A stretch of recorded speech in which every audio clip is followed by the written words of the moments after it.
Hey, business owners, we know you know the importance of maximizing every dollar. With the Delta SkyMiles Reserve Business American Express card, you can make your expenses work just as hard as you. From afternoon coffee runs to stocking office supplies and even team dinners, you can earn miles on all your business expenses. Plus, you can earn 125,000 bonus miles for a limited time through October 29th. The Delta SkyMiles Reserve Business Card. If you travel, you know. Minimum spending requirements and terms apply. Offer ends October 29th, 2025. Mint is still $15 a month for premium wireless. And if you haven't made the switch yet, here are 15 reasons why you should. 1, it's $15 a month. 2, seriously, it's $15 a month. 3, no big contracts. 4, I use it. 5, my mom uses it. Are you playing me off? That's what's happening, right?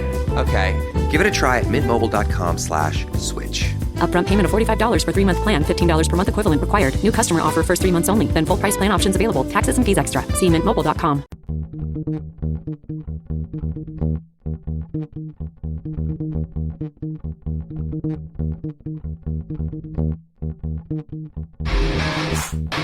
All right. Welcome back. Misfit Nation. Misfit Nation. The Misfit Nation Show. We are a show founded by a veteran and hosted by 2 veterans and a military spouse. Our mission is to get people to tell their stories to the world. If you're an author, share your tips with the Misfit Nation. If you're a musician or an actor, our audience needs to know how they too can get into the business. Coaches, we love our coaches. Come on and share your tips with the Misfit Nation to help them become better versions of themselves. If you are a corporate leader or an entrepreneur, come on and show how you did it and how hard you have fought for success. If you are a veteran, first responder, or Gold Star family, we would love to have you come on and share your story with the Misfit Nation. We always have time for you. If you're feeling down, alone, or starting to see the darkness, Stop. Think about those who are around you. You are not alone. You will be missed. If you feel like your problems will be a burden to those in your inner circle or feel embarrassed, dial 988. If you are a veteran, take option 1. We need you to keep pushing forward. Don't make a permanent solution to a temporary problem. If you are a new listener, welcome to the Misfit Nation Show. Be sure to subscribe to our show on your favorite podcast app. Also on our YouTube channel at @the_Misfit Nation. Subscribe and click the bell to keep you up to date on our latest episodes and all of our news. You can also find us on Heroes Media Group and About Face Radio. Now, let's get to the show!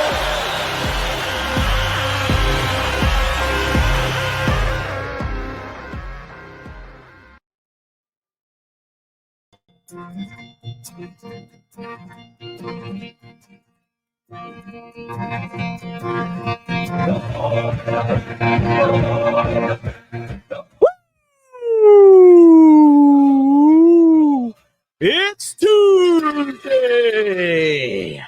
Ladies and gentlemen, this isn't just another Tuesday night. This is the ToosDay Crue. We bring the laughs, the grit, and the fire every week. But tonight, we're turning it up a notch. This isn't light. This isn't fluff. Tonight, we're tackling a subject that matters. A subject that hits hard, that carries weight, and that deserves our full attention.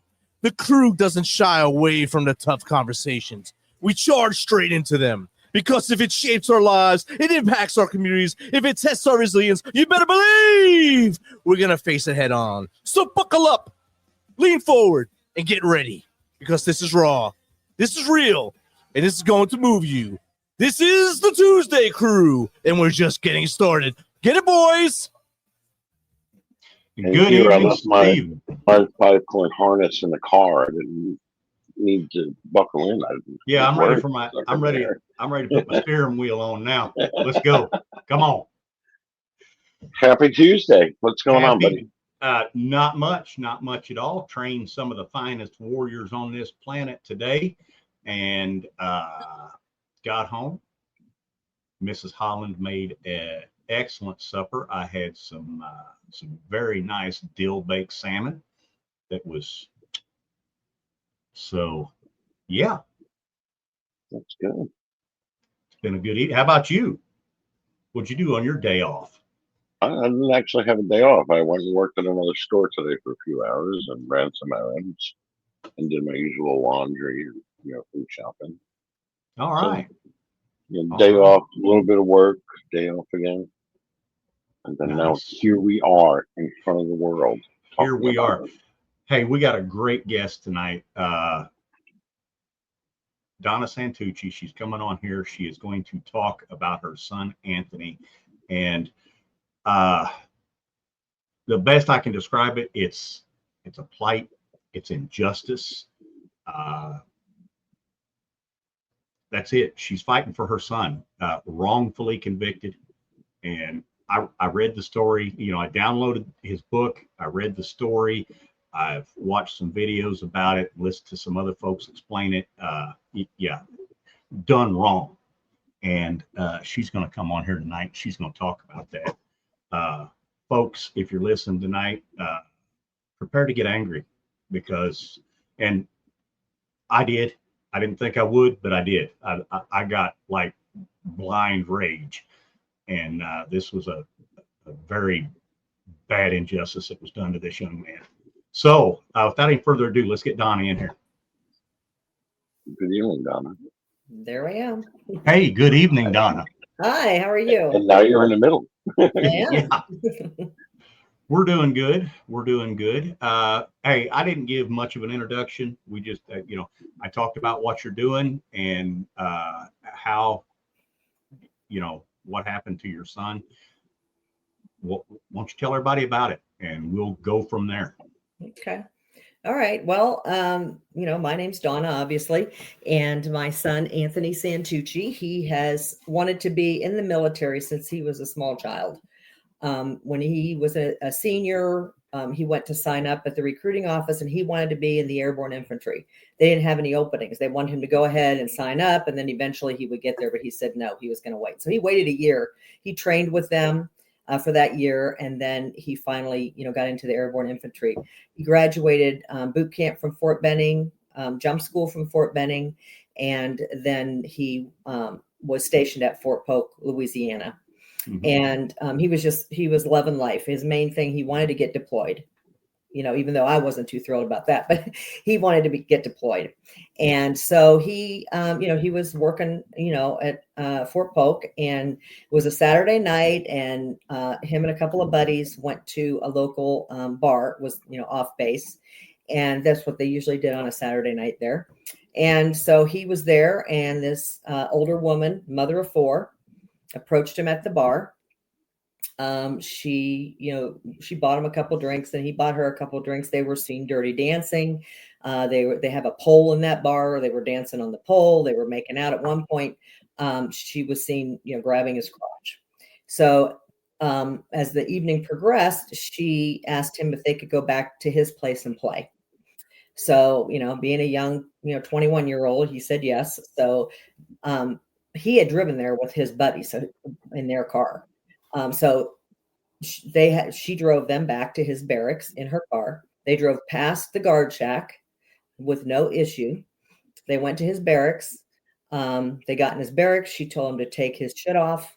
And she took her stuff off. She didn't want to take off her shirt because she had just had a baby. And she didn't want him to see her C-section scar. So they had sex. And then at one point, he asked her, does she want to continue, a couple of times. And she said yes. And so, they completed having their sex. And so she went to go home, and he asked her for her phone number. And she said, I can't give that to you because I share that phone with my husband. She had told him that she was contemplating a divorce. So they kissed goodbye. She got in her car and she drove herself home. Now, what person kisses their rapist goodbye?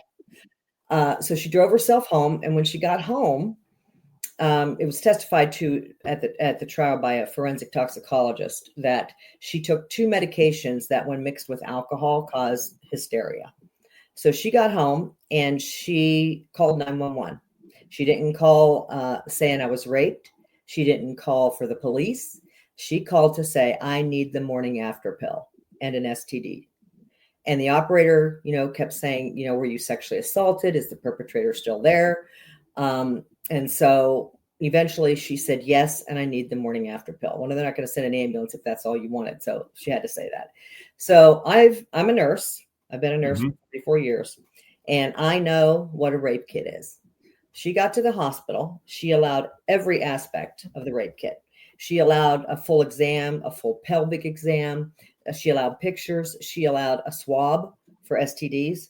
She specifically didn't let them swab for DNA. And, if you just were raped, wouldn't you want to know where this creep is? Let him get caught.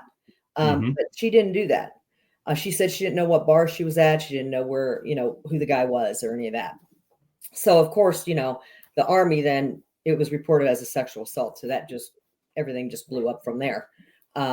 So they started trying to figure out who he was. And they went to the bar where they had Facebook pictures and they had film, and they found them together. And, there's pictures, they're sitting together, they're, like a couple, and showed them dancing and different things. And that's how they found Anthony. And so they, brought him in, they asked him about it. And he said, yeah, we had consensual sex, and that was that. They never arrested him. They interviewed him 4 times. He never asked for an attorney because, he's innocent. Why does he need an attorney? And especially, I think at that age, 21, 22, you think everybody's got your back. We're all together in this, so they never arrested him. He kept working, so I'm thinking if he was that much if they thought he was a rapist, why is he running around the base? So this happened in July, and his court-martial wasn't until March of the next year. And he never told us about any of this until 2 weeks before. So he had an Army attorney. So he said, he called us 2 weeks before, and he told us, and he said, I didn't want to worry you. My attorney said there's no evidence of sexual assault. The most I'm going to get is 8 months to a year for adultery. Because even though he's not married in the military, it's a crime if you have sex with somebody who is. So that was that. So we weren't real worried. So his court-martial was 2 days, a Thursday and a Friday. So Friday night, about 10 o'clock, he called. And he said, they found me guilty. I got 20 years. It's bullshit. They're here to get me. I can't talk. And he hung up. And even just thinking about it now, it just makes me want to cry. But my husband and I we were just distraught. What do you do? This is a big government. What are we going to do here? So we just kind of stayed in our room crying for 3 days. And then we, all of a sudden we're like, okay, we got to get it together here. We know our son, and does not sound like something he would do. We don't think this is something he would do. So, but we've never been the type that just takes everything at face value. So we did our own investigation. So we, we read the record of trial. We read the investigative notes. We did our own investigation. So part of, I think, why he got 20 years was both she and her husband testified that after this incident with Anthony, she was so distraught and so terrified, she could not hardly leave her house. And then because of that, she had to move back to their home state, taking their 4 kids, breaking up their family. So that made it look even 10 times worse. So while we were doing our investigation, we started looking at the bar Facebook page. And so this happened in July. 20 days later, she's sitting in the bar drinking with 2 guys, neither of which are her husband, at the same bar where she was supposedly, picked her up, or she picked this guy up. So then in September, we looked at her Facebook page. So in September, she had on her Facebook page that she was in a relationship with this guy from her hometown. Now, all this time, she's still married. Then in October, the Facebook page says she moved back there and they moved in together. And his Facebook page said the same thing. And so obviously the woman's a liar. They made the whole thing up about why she moved to make it look worse than it was. And so, the problem is, though, you can't use any of this. If you find stuff after the fact, you can't use it on an appeal. So if they would have done their job, the problem is, and I might be getting ahead of myself here, but, they used to cover up sexual assault in the military back in the day. Women would get demoted. They would get sent to a different duty station. Nobody would get punished. So something had to be done. People were being raped.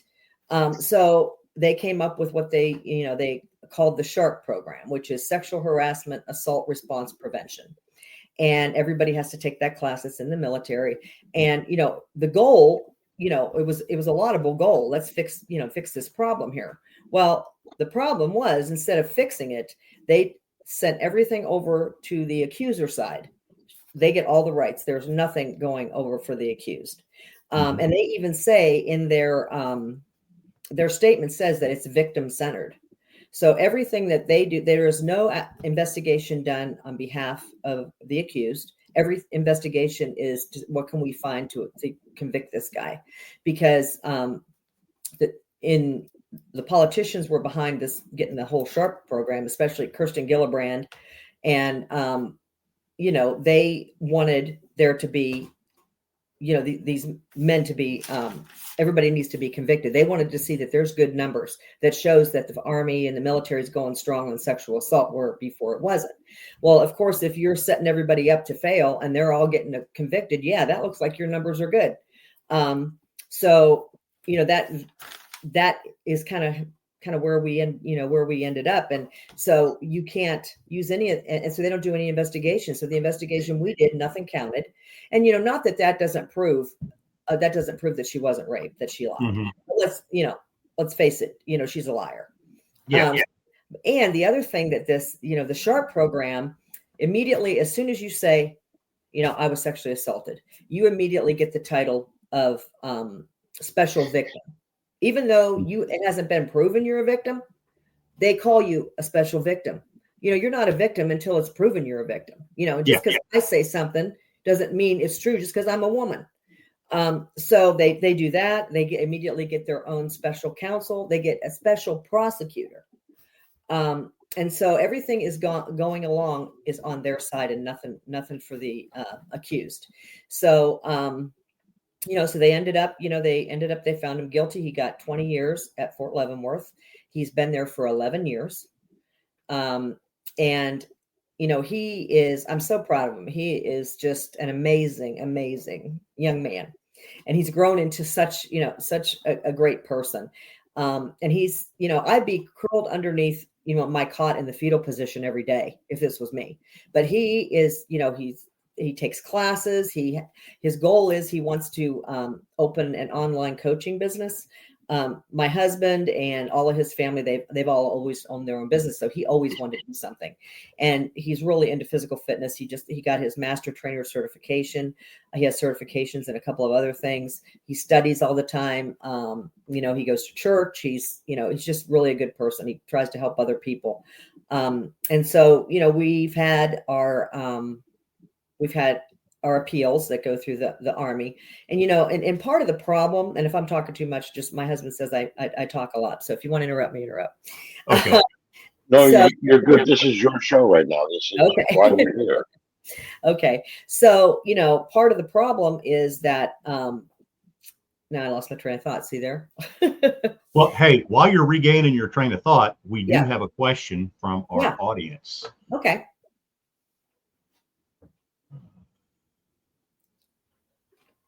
Evil is not all plain. Donna, when did you first realize that Anthony's case was not being handled fairly? Thank you for that question. Well, we didn't know until after the fact, because we didn't, we weren't privy to anything before that. And we didn't, otherwise we would have been at the court martial. But we didn't know anything till after the fact. And then when we started reviewing everything, and even the investigation, I could have done a better job. I've watched enough Law and Order shows. I could have done better than they did. And that's what I was going to say about with the SHARP program. The defense attorney, first of all, they go to an Article 32 hearing, which is like our grand jury in the civilian world.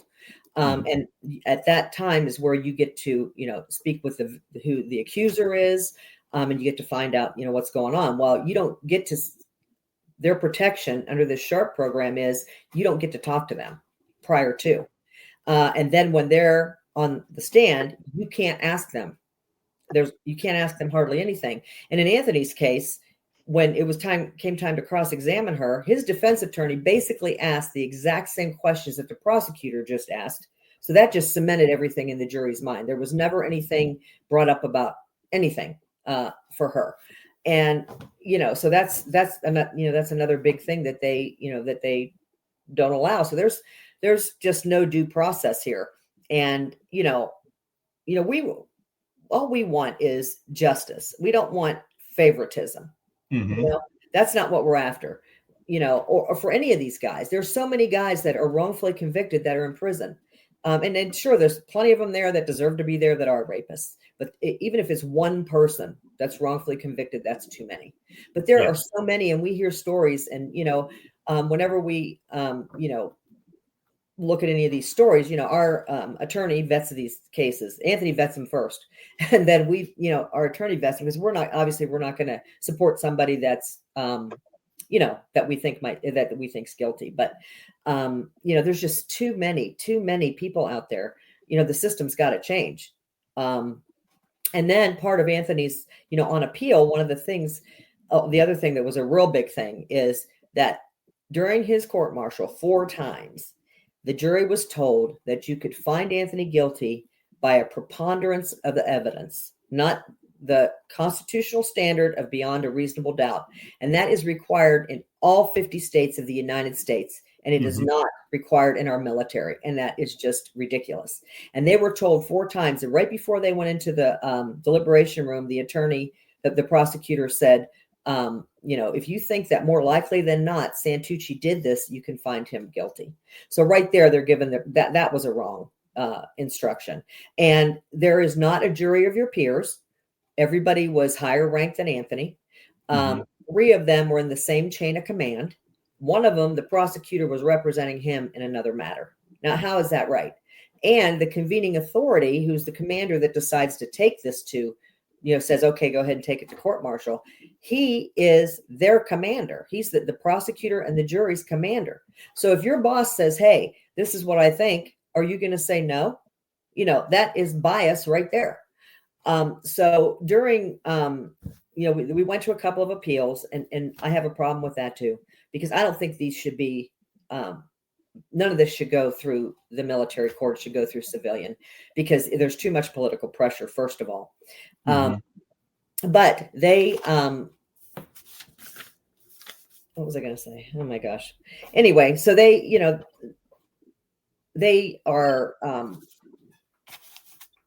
my God, I can't believe I just lost my train of thought.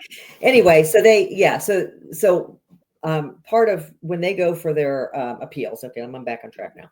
So they are going for their appeals. The appeal goes through the Army. It's almost like, okay, the Army already said he's guilty. Are we really going to say he's not guilty? Type of thing. That's my feeling, not anybody else's. So one of the things that was brought up on the appeal was that Anthony, his attorney, had asked for an instruction for the jury from the judge about consent.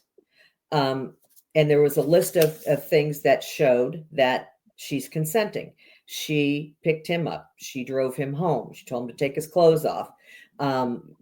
She said she couldn't give her phone number. She drove herself home. All those things, showed consent. So they brought that up. And and I can't remember which appeal it was, but they came back and said, yes, that was an error, but it was a harmless error. And so they didn't give him any less time. They didn't do anything. So how can you say something is a harmless error? The jury didn't hear it. You don't know what they're going to think. Yeah, so they're taking 20 years of his life. Damn. Yeah, exactly. So, so we went that far, went through a couple of attorneys, a couple of investigators that took our money and ran. Now we have an excellent attorney. Our last attorney before this, when we lost the last appeal, we're like, okay, we're raring to go. What else can we do now? Where are we going? Well, there's nothing else you can do. I just say focus on parole. Well, we weren't having that. So we ended up, we have Maher Legal Services, John Maher and Kevin. They've been excellent. They've taken us all the way to the Supreme Court.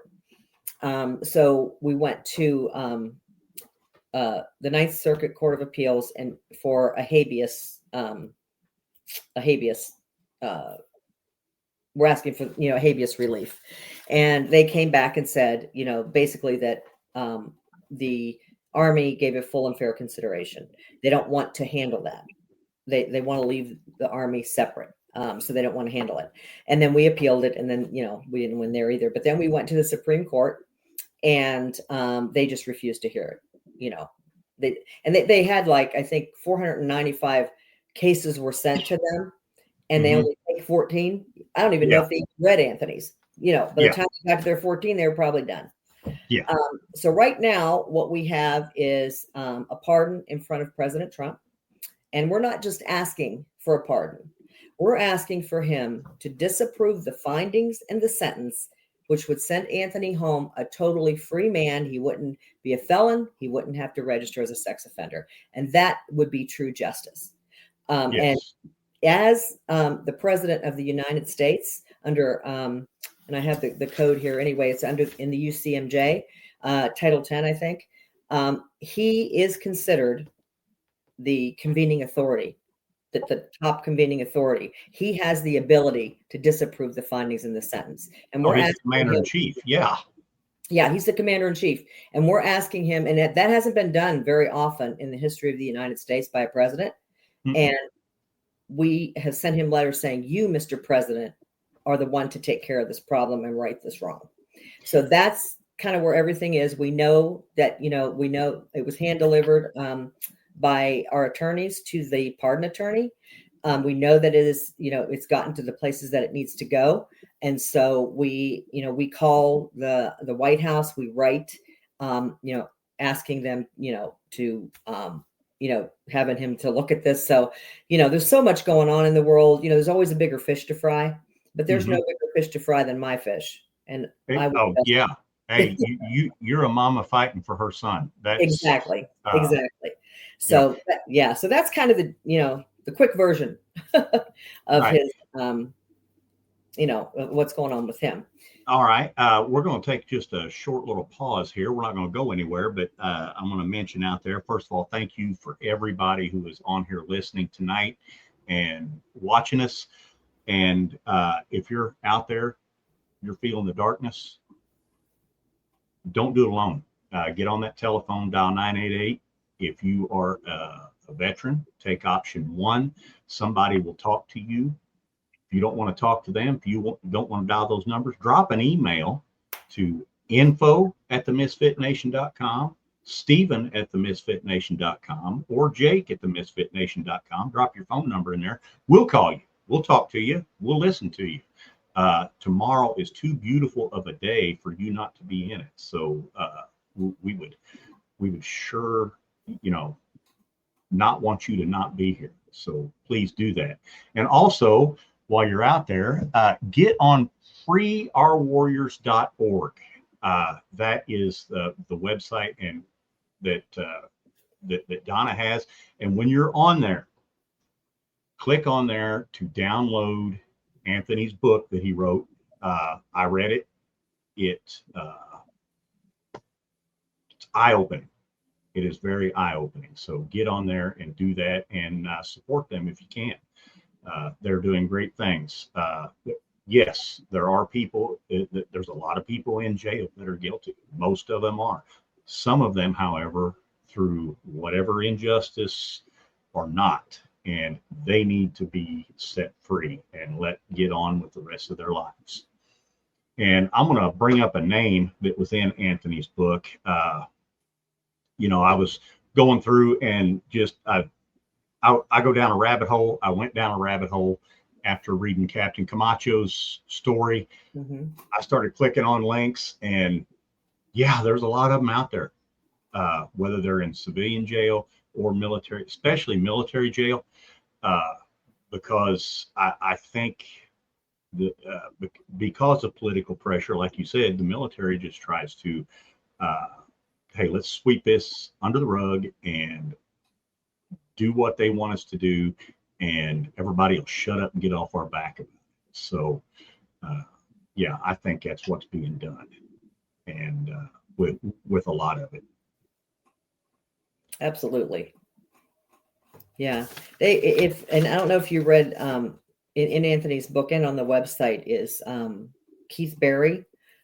He was a Navy SEAL. He was accused. Yes. And, yeah. And so his story is this just tells you there's political pressure on the commanders. Like, even if they see when they're reviewing it after the fact, they have to review it. And if they think this shouldn't have been a conviction, they have the ability to overturn that. But they don't, because they know, they can lose their careers. And as far as like Keith Berry's story, so he got convicted, and then he was, like 3 years later, he's registered as a sex offender, living his life. And the commander, I think it was Admiral Lorge was his name. He came forward after this. He had retired, and he came forward and said that when he read the case, he felt that he should overturn his conviction. Two of the other admirals came to him and said, "You better not do this because you're ruining your career."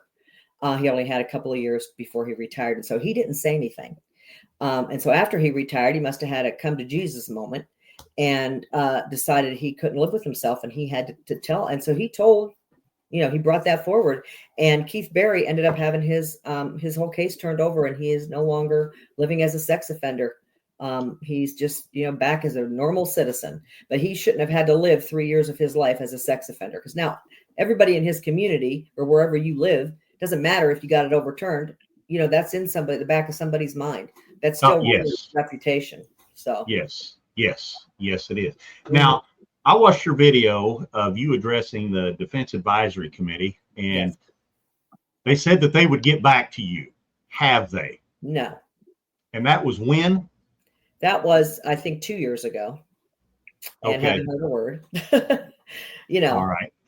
So, but when I was given that testimony, we were there. It was a 2-day hearing, 4 hours each day. We were there the second day, 4 hours. And so, we were told ahead of time, you're going to get, I think I said 5 minutes, but it was 10 minutes. You're going to get 10 minutes to speak. That's it. So I had to be concise. So we're sitting there. We're the last ones to go on. And we sat there for like 4 hours and listened to all of each branch talking about, victims' rights and the victims and the victims. Not one word about, any of the people who are accused. So, the gallery was kind of full of people, and then you had the board sitting there.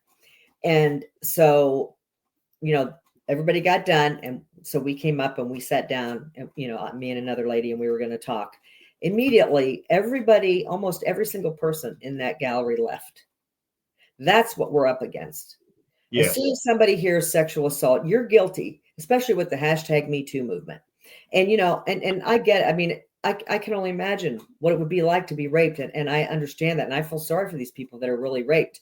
But, everybody, it's automatic. You were accused, you're guilty, especially in the military. And, so I'm sitting there watching this, and I'm watching that we only get 10 minutes. And I was starting to get like ticked off. I was starting to get pissed. So, when I got up there, then when I got done, I just said, I wonder why there's no hearing being held for the wrongfully accused. Why do we only get 10 minutes to speak in a 2-day hearing? Of course, nobody answered that. But we haven't heard back from them. And we were, I asked them for there to be an independent review of these cases. People need to be held accountable. And so that was our ask. I haven't heard anything back. I don't know if anybody else has or not, but, it's just kind of like, almost like, they're just, okay, say your piece and whatever, they're not even really listening. I don't know. I mean, I'm assuming they are, and I don't want to be disparaging to that group of people at all, but just that's kind of what we're up against everywhere we go. That's what we're up against.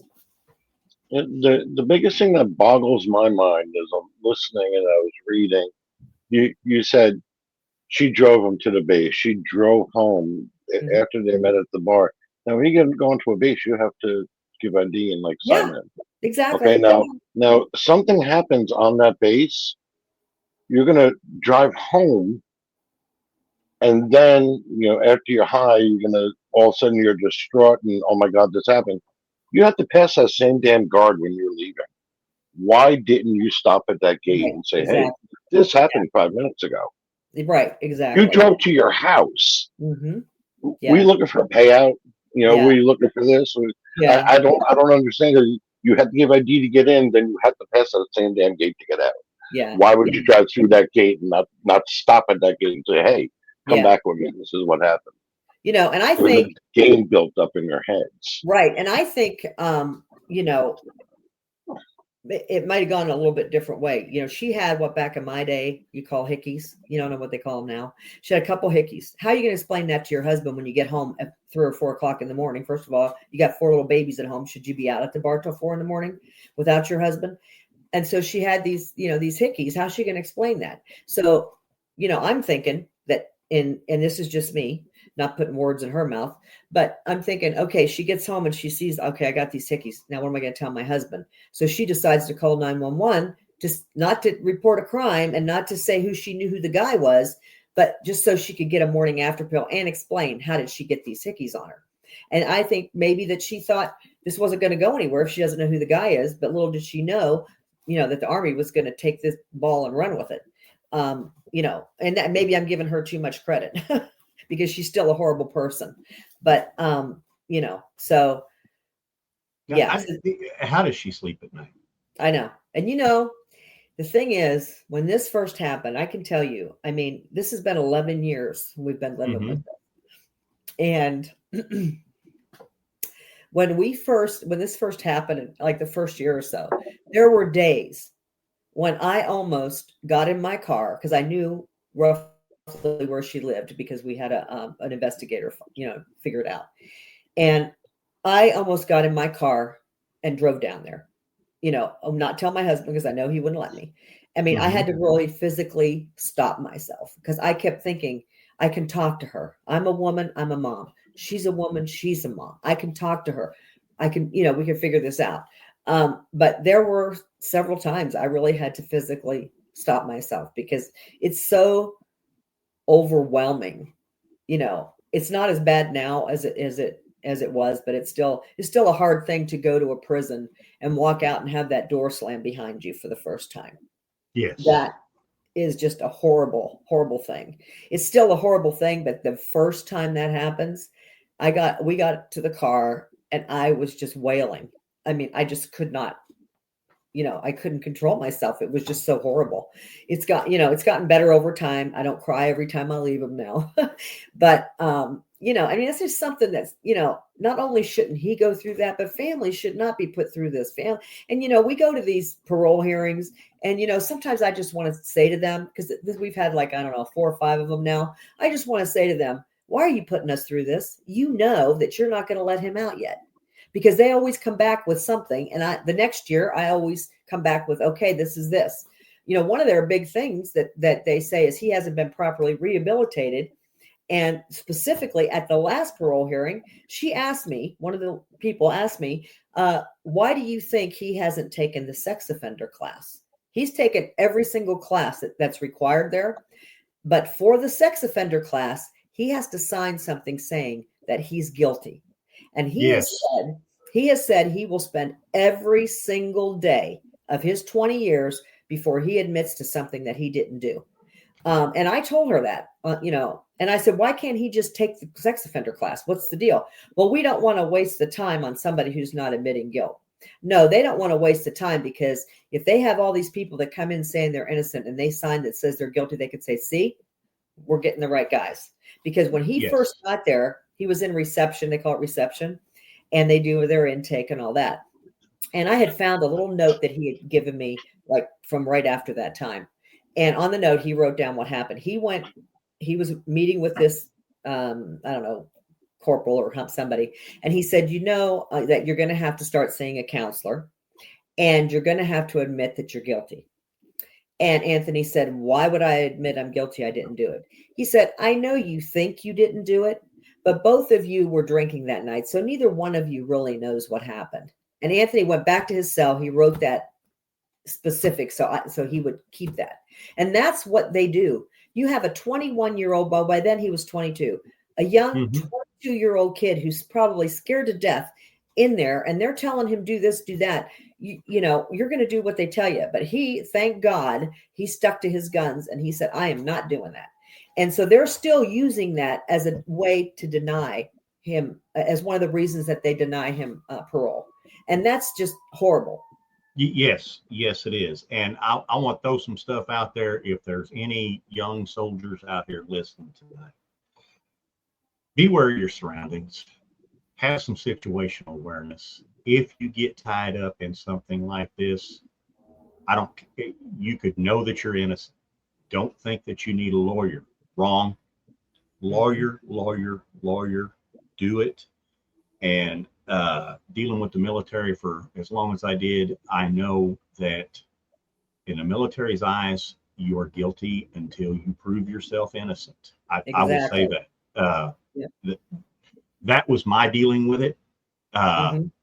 You know, and they're out there trying to, you know, like their conviction rate it is directly tied to their promotion. And exactly. Yeah. Sometimes it is. And it's, I just say, but sometimes it is. Yeah. Yeah. And, yeah. And, you know, and I would want to say something too, to anybody out there, anybody who's in the military that happens to be listening. If you ever get into any kind of trouble, or especially a sexual assault, do not get a military attorney. They do not have your back. Find a civilian attorney. You're going to get a lot farther. I think if we would have had Maher Legal Services in the beginning, we may not even be having this conversation. I don't know, because it's still rigged against you, and you still got to put up with what you have. But do not ever get who they give you, because they always, you know, everybody's, oh yeah, we're going to protect you. And they lied to Anthony and told him, oh yeah, there's no evidence. You're not going to, you know, that's kind of what they do. And, you know, but definitely look up and get somebody reputable. That's and for sure. Yeah. And tell somebody, you know, I know that Anthony didn't tell you until 2 weeks before the trial. He was probably a little embarrassed, probably didn't think he had anything to worry about. But, you know, call your folks, call a friend, say, hey, I'm in a bind. I need some help. And, you know, I know, you know, speaking from my experience, my mama would have been on the first thing smoking to where I was. Exactly. And, exactly. And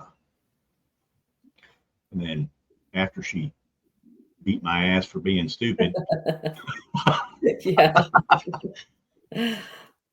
But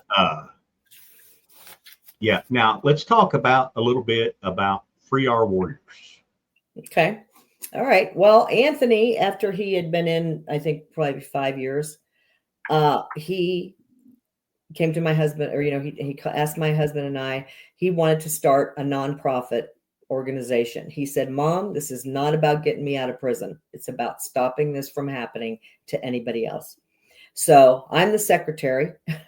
I do all that. And my husband's the tech guy. So he does all the computer things. So Anthony actually, I mean, I don't know how many boxes of articles and things. He had me looking up stuff on the computer, and I'd send him boxes and boxes, and everything that you see, almost everything you see on that website, Anthony wrote, and everything in his book. And there are footnotes for every single thing, because he wanted to make sure that everything was right. And so we started Free Our Warriors, and, our goal was, the mission was, we'll, you get donations. We can help other people get attorneys, people who are innocent get attorneys, help them with, their families with money so they can go visit, different things like that. Well, we were a little naive because nobody is donating for, what they consider, a sex offender. So we really haven't been able to do that, unfortunately. But our mission has kind of changed a little bit to be more of trying to affect changes to the military justice system, because this has to stop. Things need to, to be taken care of, for that. So that's more our goal now, is to bring awareness and to try to get, make changes somehow. We're just now, we're kind of, after this 11 years, we're finally getting some footing. I went to the Mhm. DAC iPad, I'm on here, I was on another podcast. So we're trying now, the word is, going to maybe start to get out there. It's taken us 11 years, but hopefully we'll get to a place where, maybe, we would love to have, and this is really wishful thinking, President Trump, Secretary Secretary of Defense, Pete Hegseth, anybody in Congress, we would love to meet with them and talk to them about this and get them to know this is what's happening. We got to stop this. These guys sign on the dotted line to die for us, to die for our Constitution, to die for our country. And then this is how we treat them because, politically, it's all motivated politically. And so, that we would love to have that happen. Yeah. And I do agree that the pendulum had to swing as far as, but it didn't need to swing that damn far. No, way over to the other side. Yes, exactly. Yeah. So if we can just, I mean, and Anthony's original goal was stop this from happening, but there are, every day there's somebody coming in there and, and the thing that really ticks me off, especially, Kirsten Gillibrand is not my favorite person. But there was a young man, I'm not going to say his name because he's back in and he got his career on track. He was 19 years old. A girl accused him and I think he got 20 years. And after he was there for 2 years, Anthony knew him well. After 2 years, his case got overturned. And Kirsten Gillibrand had the nerve to say, this sends a horrible message to victims. Really? Because the system worked in the favor of somebody accused, and he went home to his mom and his sister and his family, and now he's back in the service and he's living the dream that he thought he had, and that is sending a wrong message. That's where their heads are. That's why they all need to get the heck out of there, and let's get some new people in there that have a brain and can see what's going on and not be worried about their political career. Yes. And I noticed on the website, Louisiana State Senator Elbert Guillory, he sounds like he is a big supporter of your organization. Oh, absolutely.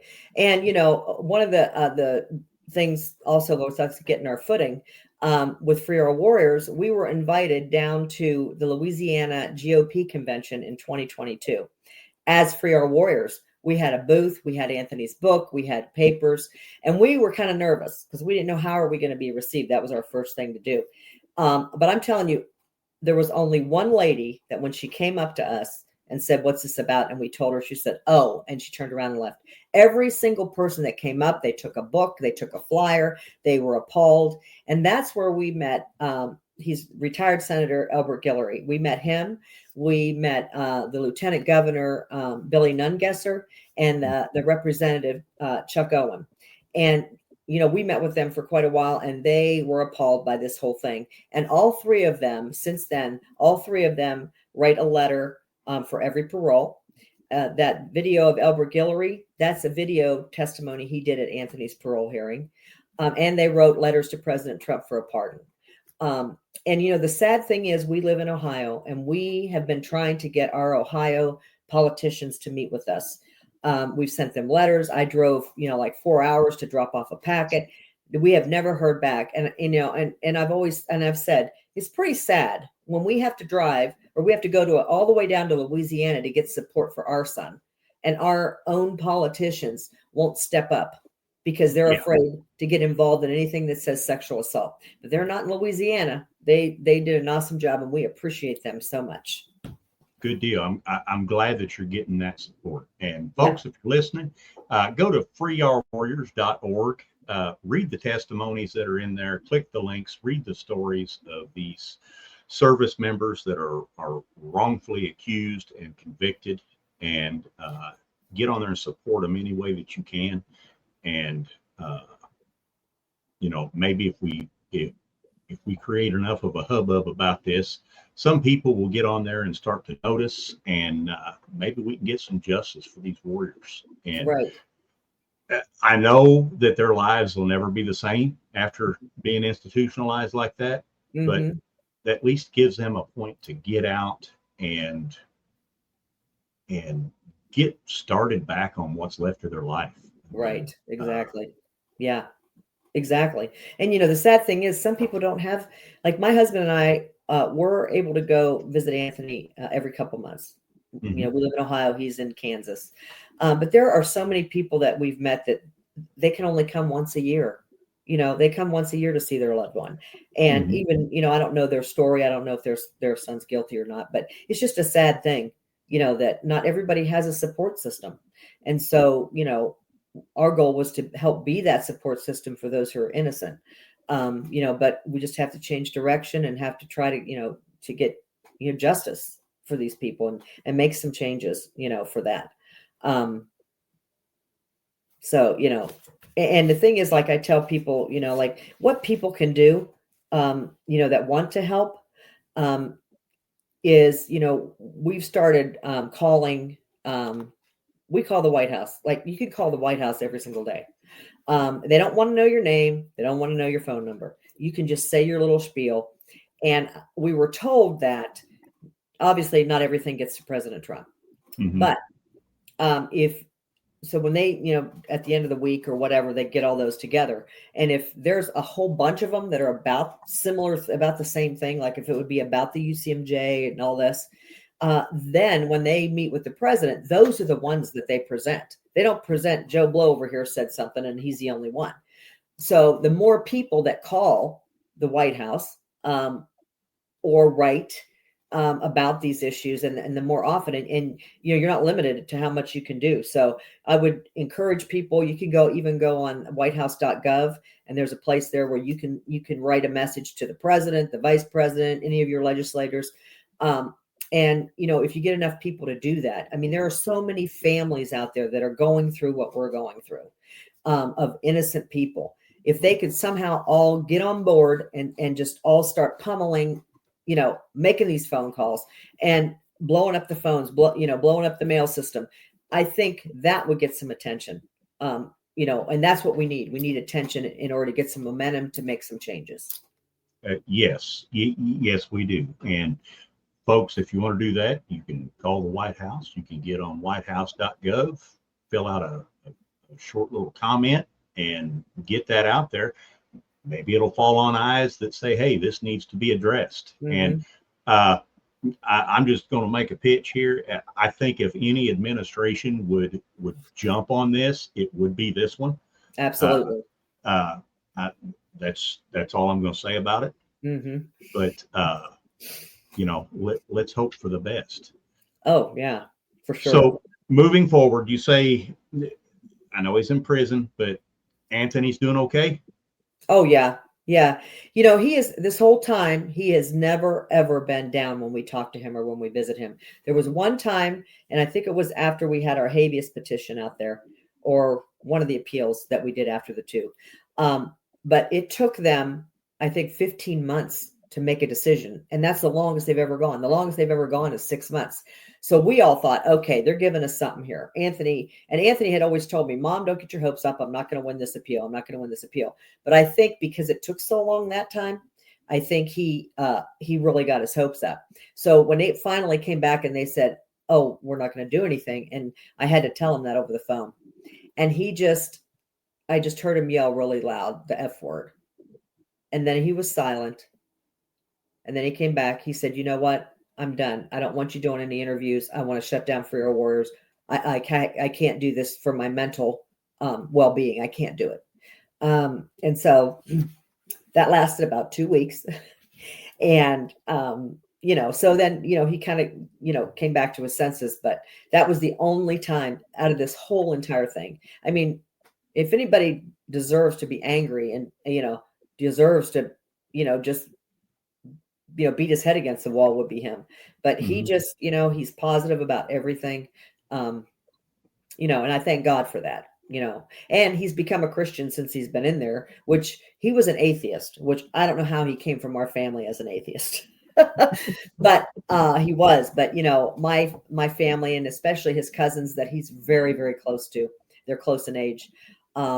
And they, talk to him, about God and everything. And the one is a Bible teacher, and he's been especially, diligent with Anthony. He actually visited him Sunday, And so because of that, he, and Anthony's the kind of kid that he won't, he has to research everything. So he had me, I don't know how many books I sent him on the case for God and, the scientific, proof and all those he wanted to read all that first before he was going to say yes to her, so now, but we're so grateful for that because, that's a huge, a huge thing for him. So we're really proud of him for that too. Good deal. We got time for one more question here. From Celibate Hound 1. How has your family stayed strong during 11 years of fighting this battle? Thank you for that question, Celibate Hound. Well, my husband and I have an amazing marriage. We've been married for 45 years, been together 50. But my husband is my rock, and I'm sure that he would say the same thing about me. But we have stayed focused. Our family, all of our family is very supportive of us. They all believe in Anthony's innocence as well. So it's really helpful if you have, people who are, in your life that are helpful. And, I actually had a person that I'm no longer close to, but I was close to her. She knew Anthony's story and everything. And she actually said to me, a woman wouldn't lie about something like that. And I just felt like a knife go through my heart. I just wanted to smack her. And I said, you know what? I said, you have a son.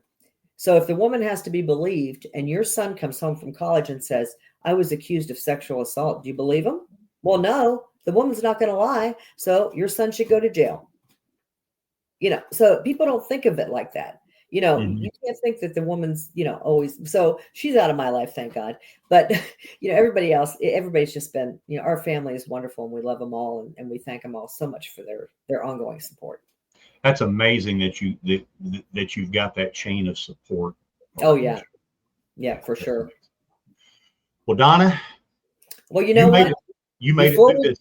Okay, go ahead. Go ahead. Before we close, I just wanted to say one more thing, and I might have to read part of it because I just wanted to say, one more thing. My son has already had 11 years of his life taken away from him, his entire 20s. But I still believe that America is better than this. I believe in redemption. I believe in justice for everybody. And I believe in the Constitution. And I think that if sending Anthony home a truly free man would prove that our country still stands for fairness and freedom. Every day that my son sits in a prison cell for a crime he didn't commit is another day our Constitution is ignored. This isn't just about my son. If it can happen to him, it can happen to anybody. And I'm not just a mom protecting my son. I'm a mom trying to get justice for everyone's sons. There are so many wrongfully convicted soldiers out there that deserve justice and to have the protections of the Constitution that they swore to protect. The military justice system is broken. It needs to be fixed so that this stops happening. We can't wait another 9 years to fix this. Something needs to be done. And that was my final thought. Well, thank you. Thank you. I usually ask, or we usually ask our guests to answer a question afterwards, but you gave your final thought. I can give you these questions. I think I probably already know the answer, but I want to know 3 non-negotiables for Donna every morning when she gets up, rolls out of bed. What's 3 things that you have to do to make your day complete? Well, I have to pray. I have to read my Bible and eat a good breakfast. All right. Hey, that sounds like good things for a good day. That sounds like Donna, this has been informative. Hopefully, we get some viewers out there that take up this fight. Go to your website, help support you, and just next time that you see Anthony, you tell him that we here at the Misfit Nation, I will start praying for him. Oh, thank you so much. We really appreciate that, and he'll appreciate that, I'm sure. And hopefully, hearing these stories, it makes more people speak up. Exactly. And stand up and push forward and say, hey, this has also happened here, and let's get together and try to fix this guy. Right, exactly. And you can reach out on our Free Our Warriors website. You can send us an email. It'll come to us. If there's anybody out there who has a question, or if you are accused, or you know someone accused, or anything, or any question, just please reach out to us. We'll get right back to you. All right. Well, Donna, thank you very much for being on here tonight. Like I said, it's been informative, and it's truly an amazing story. And it's amazing in the way of how y'all have handled this. It's and the way Anthony's handling it. I don't know if I could do it. It's a long time. It's a long time.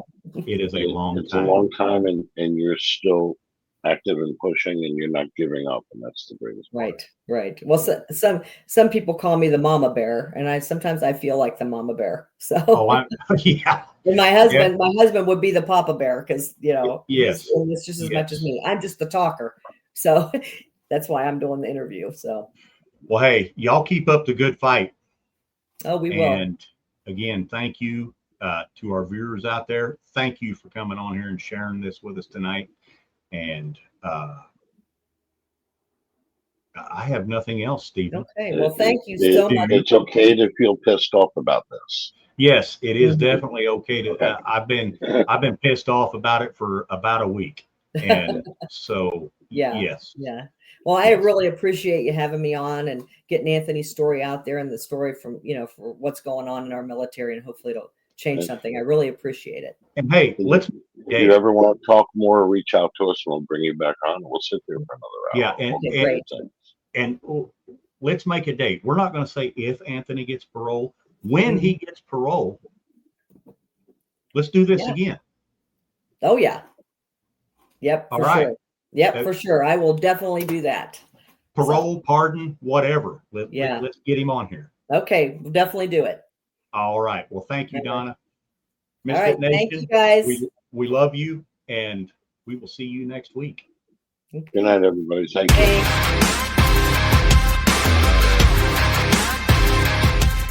Thanks for checking us out and being a part of the Misfit Nation show. Don't forget to visit our website at themisfitnation.com.